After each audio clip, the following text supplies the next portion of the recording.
रियाबड़ी में मुख्यालय पर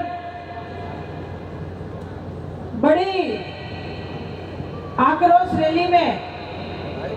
मंच पर विराजमान 36 कौम के लाडला और 36 कौम की लड़ाई लड़वाड़ा नागौर सांसद बड़े भाई साहब हनुमान जी बेनीवाल साहब और क्यों से विधायक पूर्व विधायक नारायण जी भाई साहब और सामने विराजमान सभी हमारे पिता तुल्य बुजुर्गों, नौजवान साथियों, माता और बहनों, प्यारे बच्चों, सम्मानित मंच, मैं आपसे इतना ही निवेदन करनी चाहूं कि पिछली बार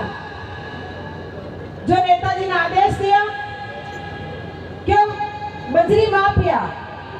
जो आगे मनमानी कर रही है, तो पिछली बार अपन ने रैली करी और रैली सफल करी। जो बजरी माफिया आपकी मन मर्जी करता और मैं मन हटा वालों कोई जन्मे को नहीं, तो वो शेर आपके सामने बैठा पूर्ण पल्ला और बिस्तर हमें भेज दिया और किरोड़ा को जुर्माना लागू। इस चीज को आपने पता हो, पर आप थोड़ा पीछे डिस्टर्ब हो गए जब आज रैली आपने वापस करनी पड़ी। तो मैं आपको निवेदन करनी चाहूं कि जो हनुमान बेनीवाल जी आज 36 कौम के लिए आप कटे भी याद करो तो आपके बीच में तैयार मिली। कई लोग अभी कहे कि नेताजी तो बहुत बदमाश है,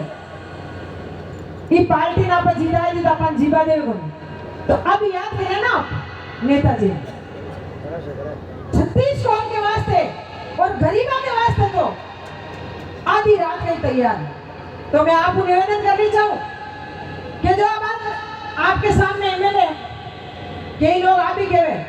कि सरकार का एमएलए वैसे काम ज्यादा हुए करे, तो जब सरकार का एमएलए तो आपके बीच में आया ना, आप तो भगा दिया। और मेरी एक चीज की कि हमारे कोई हाथ की बात नहीं है, तो हाथों तो आप खुद जीतो, तो वो हाथ वाली बात तो आपने याद रखनी। जो आपकी मांग है कि करनी माता का और बचना चाहिए और आपकी मांग चाहिए, क्यों कि जो लूनी नदी अब की बार अपना आई, किसान गरीब आज हर बेरा में अपने पानी भी है, ट्यूबवेल में भी है और किसान गरीब कमार खा सके। तो मैं भाई साहबों को निवेदन करनी चाहूँ कि नदी को बचाना बहुत जरूरी है, क्योंकि रिया विधानसभा की बात नहीं है, पूरा मेड़ता विधानसभा की बात है। पूरा मेड़ता विधानसभा के महीने जो लूनी नदी का फायदा पूरी विधानसभा को मिला। तो मैं आप लोगों को निवेदन करनी चाहूँ कि जब तक हनुमान बेनीवाल जी यहाँ पे है, आपको रहना है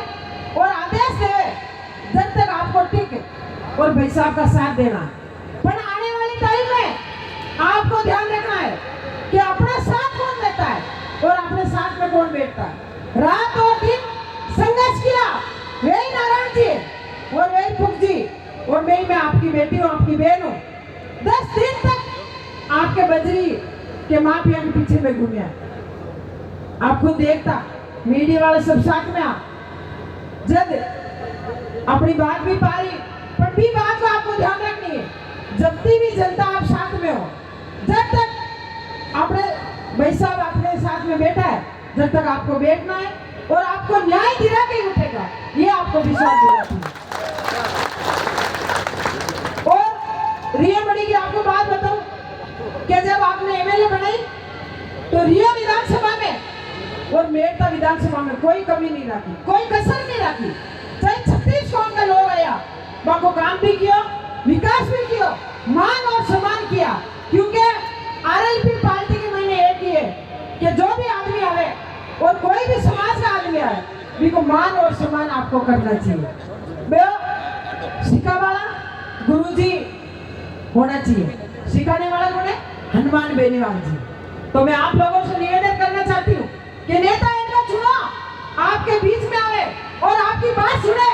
और हमेशा ही जब भी आप याद करो आपके बीच में खड़ा मिले। नेता तो आपके बीच में आया ना, भाग के चले गए। और एक बात और सुनी आज सुबह मीडिया में कि आगे तो सरकार ही ये तो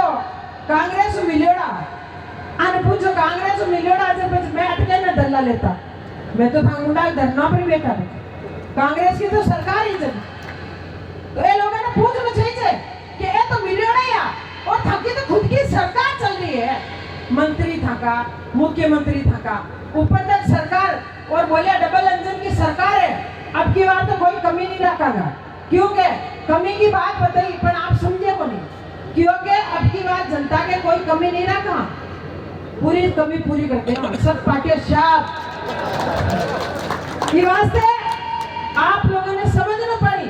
सोचनी पड़ी और नेताजी ने आप दोनों हाथ खड़ा कर और पूरा विश्वास दिया और ये विधानसभा के लोग कि अब की बार जो भी चुनाव आए नेता जब भी आप आदेश दिया कि एमएलए साहब आपको आना है तो मैं आपको एक ही निवेदन किया कि भाई साहब का आदेश आवे तो मैं आपके बीच में आऊँ और एक वादा भी किया मैं कि भाई साहब आपके बीच में आई और आपके बीच में आया।